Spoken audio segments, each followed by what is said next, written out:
Jo Osland, c'est l'une des premières autrices que j'ai croisées à mes tout débuts. J'avais 23 ans. Très gentiment, elle m'a pris sous son aile. Quelqu'un qui n'avait absolument pas besoin de ça, je pense, en littérature jeunesse. Et Jo m'a appris qu'on pouvait écrire de grandes histoires avec très peu de mots. Petite, c'est une histoire courte, mais qui te reste pour toujours dans la tête. Et elle est partie de quelque chose de vrai, elle est partie d'une histoire qu'elle a vécue en classe. Donc forcément que nous, autrices, auteurs, on peut s'y retrouver. Cette petite fille dont elle ne se rappelle ni le nom, ni le visage, mais dont elle se rappelle le sourire et surtout la question qu'elle a posée. Et la question que pose cette petite à Jo, alors que tous les autres posent les mêmes questions que d'habitude, c'est quoi votre lettre de l'alphabet préférée? Et là découle une discussion entre les deux qui est lumineuse, sur l'amitié, sur la liberté. Et c'est ça c'est la chance qu'on a, nous, dans les classes, de pouvoir vivre des moments comme ça. Je pense à Petite, tout de suite.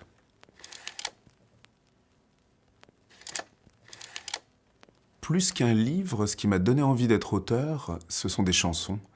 Je crois que j'ai déjà épuisé tous mes amis avec cette chanteuse que j'aime d'amour passionnément, c'est Anne Sylvestre.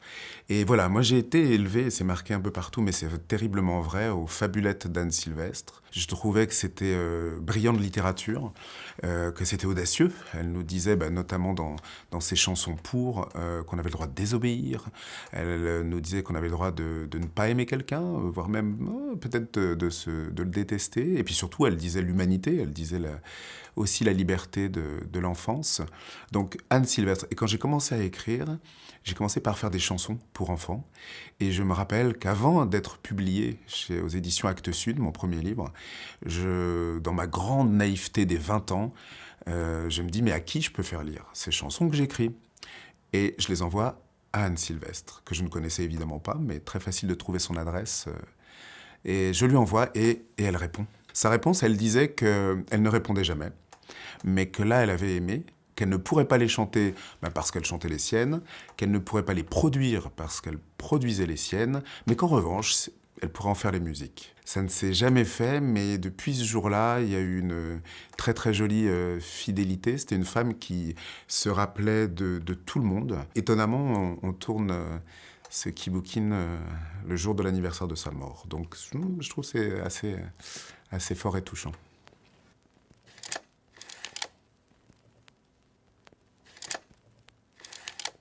Le livre que j'ai choisi, il est de Matisse. Matisse l'illustrateur, mais Matisse l'auteur. Et l'écriture de Matisse m'a toujours bluffé. Et là, c'est une petite poche aux éditions Thierry Magnier qui s'appelle Une belle histoire. Quand j'ai découvert Une belle histoire, comme tous les autres livres quasiment, je lis à voix haute. Je suis sur mon canapé, peu importe, et je lis une belle histoire. Et je me fais cueillir. Mais d'une force. D'une force qui, je ne sais pas, en 10 minutes peut-être, allez, un petit quart d'heure, m'emporte vraiment loin.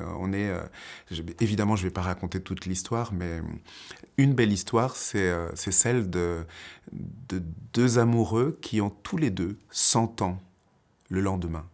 Et le lendemain, ça va être leur anniversaire.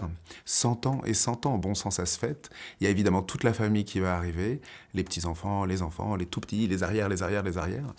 Et lui dit à elle que pour son anniversaire, pour ses 100 ans, ce qu'il aimerait remanger, ce sont des pâtis-la-tout.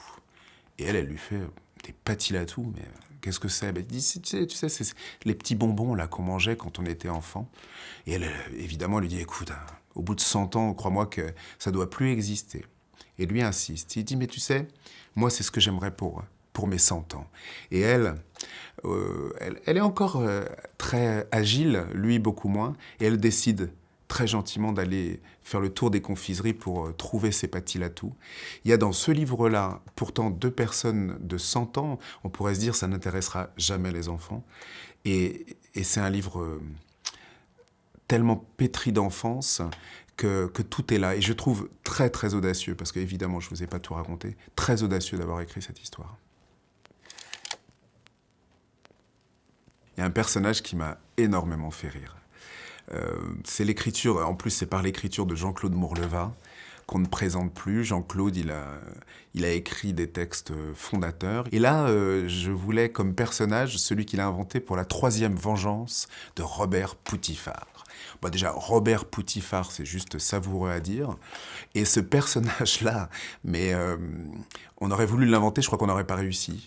Ce personnage qui, maître d'école, qui du coup part à la retraite et qui, on voit bien hein, lors du pot de départ, serre les dents. On sent qu'il n'est pas content, Robert. On le félicite hein, pour ses années de carrière.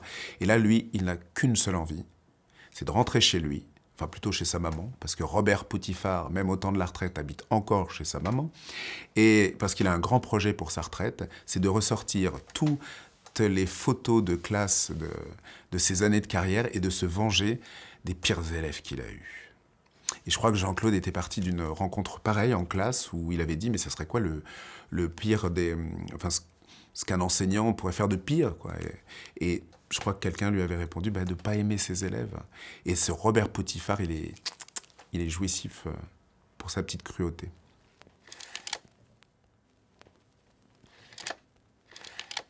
Tant pis, hein, faut le dire. Ouais, j'étais amoureux de Peter Pan. Alors probablement la version Disney en premier, parce que voilà, j'étais enfant quand elle est sortie. Je le trouvais espiègle, et je le trouvais pas sympa en vrai, ce Peter Pan. Mais malgré tout, parmi les enfants perdus, ouais, il y avait un petit côté un peu bad boy qui m'avait sans doute plu. Il avait ses petites oreilles pointues, là, un sourire un peu carnassier. Et quand j'ai lu le Peter Pan de Barry, ouais, ça s'est confirmé. C'est un personnage, je pense que j'aurais été comme ça si j'avais été enfant perdu, à l'écouter raconter ses histoires, ses mensonges en fait, hein, et à combattre évidemment les pirates et à vouloir séduire les sirènes. Peter Pan.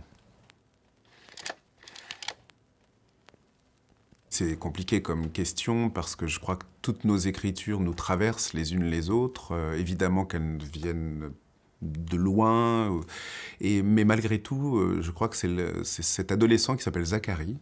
C'est dans un texte déjà ancien, mais que j'aime terriblement, qui s'appelle « Ma tempête de neige ». Il a été publié, il existe encore, hein, il a été publié aux éditions Actes Sud dans une collection très très belle qui s'appelle « Les d'une seule voix », qui avait été initiée par Claire David de la section théâtre et Jeanne Benhammer.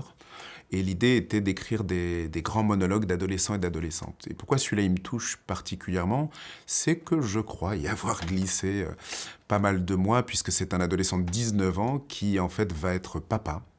Ça n'était pas prévu, mais c'est malgré tout son cri d'amour pour ce bébé à venir. Et il veut lui dire qu'il a la trouille, qu'il ne sait pas comment ça va se passer, qu'il va essayer de changer un peu, mais surtout que tu n'étais pas prévu, mais tu es attendu. Et autant j'ai pu épuiser tout le monde avec Anne Sylvestre, avec Josland, mais je crois que j'ai aussi épuisé tout le monde en parlant de mes filles. C'est un bonheur indicible.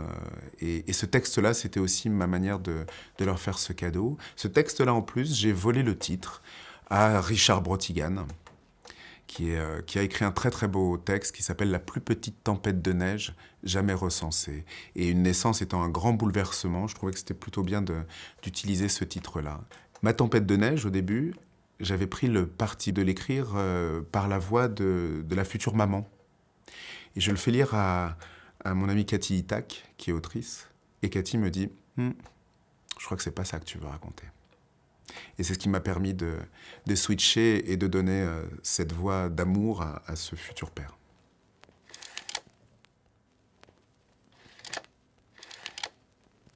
J'ai créé, il y a peut-être 2 ans maintenant, ma compagnie de théâtre et de lecture à voix haute. Parce que j'ai toujours lu comme ça à voix haute. Déjà, mon écriture est à voix haute. Tous mes textes sont écrits comme ça. Et là, j'avais envie d'emmener encore plus loin les choses. J'ai proposé à Gilles Abier, qui est vraiment un bon ami, qu'on écrive ensemble. Donc on a écrit une pièce de théâtre qui s'appelle « Rien de grave », que nous jouons depuis quelque temps. Et j'ai choisi cette photo parce que je crois qu'aujourd'hui, c'est quelque chose qui me fait sourire le plus, qui me réjouit le plus, qui m'amène le plus d'émotions, c'est-à-dire de les avoir en vrai, ces émotions-là. Et par la voix haute, par le jeu, par les mots. Et le spectacle vivant étant, par essence même, des choses en direct, il se passe vraiment beaucoup, beaucoup de choses. Et puis là, le plaisir de partager la scène avec Gilles Abier, qui sur scène extraordinaire et je trouve que c'est des très jolies preuves d'amitié, d'accepter des projets fous comme ça.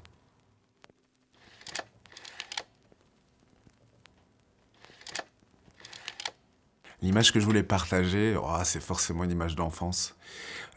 Parce que ce petit garçon-là, qui avait une vraie baignoire, hein, je tiens à rassurer tout le monde, ce petit garçon-là, je crois qu'on ne peut pas douter qu'il est heureux. J'ai eu la chance d'avoir eu une enfance heureuse avec des parents qui nous ont élevés du mieux qu'ils pouvaient, avec des livres, avec des histoires, avec des voyages, avec leurs moyens à eux, hein, évidemment. Et j'avais 2 sœurs aussi, que j'aime énormément. Et ce petit garçon-là, je voudrais le remercier parce qu'il souriait déjà beaucoup. Et c'est ce que j'essaye encore et aujourd'hui, à la fois en écriture et dans la vraie vie, c'est de glisser ce sourire-là. Je crois qu'on pourra écrire la plus sombre des histoires, parce que les vies sont parfois très sombres. Mais moi, je veux garder ce sourire-là et je veux pouvoir le glisser pour que chacune, chacun ait cette petite fenêtre ouverte de sourire dans la vie. Donc je voudrais le remercier, surtout.